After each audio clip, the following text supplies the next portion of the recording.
Welcome to the BMW Land Yacht. It carries 7 in comfort, is heavy at over 2.5 tonnes, and yet the BMW X7 is incredibly nimble to drive. It's obviously spacious and extremely luxurious.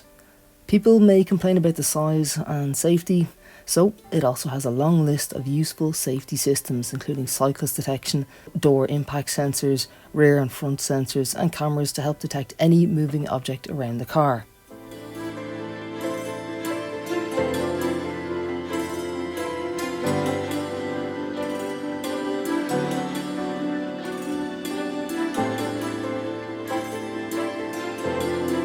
While you're out adventuring, you can store lots of necessities about the cabin.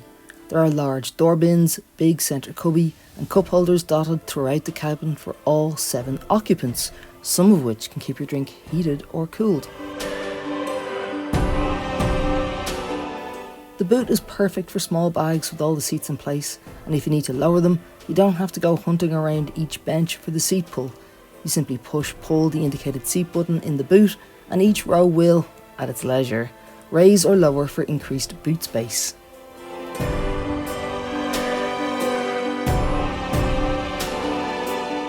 As you'd imagine, there's plenty of room for passengers on the second row seats to stretch out and fit 3 adults sitting side by side in relative comfort. The second row even gets a climate control zone, sunroof and window blind functions for each side of the car, along with heated seats for the outer passengers.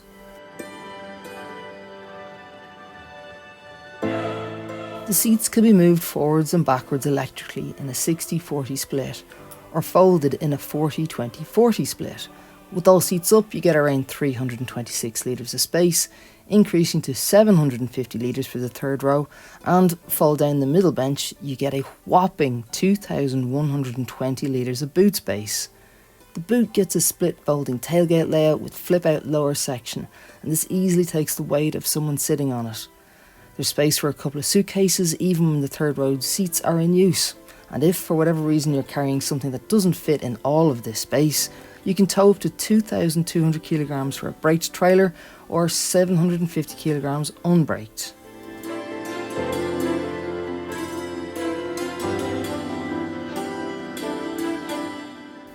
The X7 is gunning straight for the Mercedes GLS and Range Rover end of the market.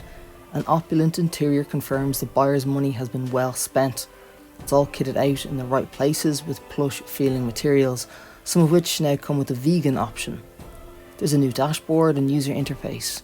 Quality is extremely impressive with models fitted with BMW's merino leather finish. The crystal finished interior controls can be a bit sparkly in the sunshine, especially with the impressive sunroof, which happens to cover the 3 sections of the cabin. It also has an incredible Bowers & Wilkins sound system. The infotainment is built around a curved display, connecting a 12.3-inch digital instrument panel and a 14.9-inch touchscreen central infotainment system using the latest BMW iDrive 8. It's really easy to use and can be operated using the intuitive rotary controller positioned beside the central armrest. You can use the touchscreen or you can use the BMW voice control system. When you're driving, both scroll and voice methods are less distracting than stabbing away at a touchscreen. Functions such as climate control have their own fast access touchpoint, but no physical buttons, just the ability to change the air direction via the vent.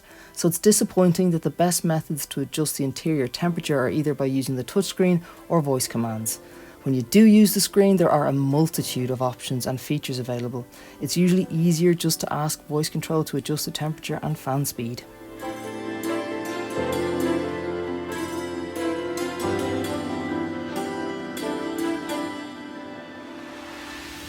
The pilot of this land yacht has a commanding SUV driving position. You get electrically adjustable front seats that have multiple ways to fine-tune your seating position and are also available with massage function. This also has numerous massage options. Visibility is excellent for most areas except in the side mirrors. While they're large, they don't seem to cover enough of an area for full rear side visibility. For a car this size, Manoeuvrability is made easy via the host of cameras and warning sensors which generally activate appropriately. Fortunately, front and rear parking sensors, all-round cameras and self-parking system come as standard. When you're in getaway mode, the xDrive 40D with 347 brake horsepower 6-cylinder diesel engine moves it from 0 to 100 km an hour in a smooth but express 5.9 seconds, leaving the Mercedes GLS 400D and the Range Rover 350D hunting for gears to catch up.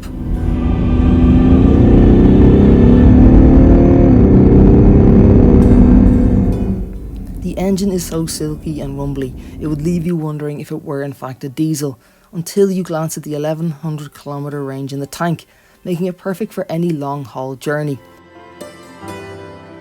I've already planned several in my head I'd love to take it on, fully loaded in abundant luxury. For now, it's done an admirable job of navigating from the city to the sea. It is still a very large car and is surprisingly agile if you use one of the various air suspension settings, particularly the sport setting, which can only tighten things up so much. But for a large car, it can make itself seem as small as an X5 when it wants to.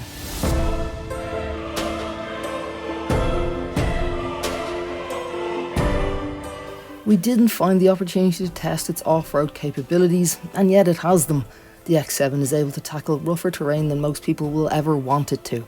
You can select the optional X off-road package on the 40 engines, which offer drive settings for topography you would usually find around farmlands, and it adds underbody protection too.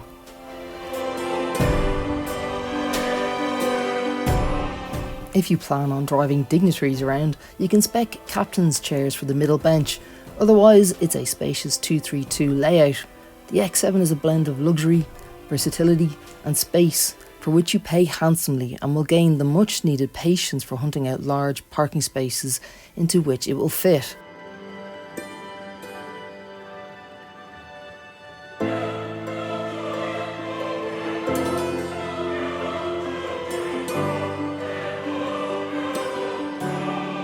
For years, the Range Rover and, in fairness to it, Toyota's Land Cruiser have been the go-to for rough and tough land yachting. They're big, and yet the Land Cruiser took a very long time to get updated. So BMW have in the meantime developed the X7, but there's something about the BMW that edges out the Land Cruiser. Is it that the BMW is much more ostentatious, or seen as being too much in general perhaps? The Land Cruiser has been held in high regard for its off-road capabilities and is regularly seen in cities but somehow goes under the radar. Not so the BMW. It stands out and is immediately recognised as quite the impressively large vehicle. But to drive it, you don't notice the size until you try and put it into a corner. Even then, considering its size, it handles quite deftly.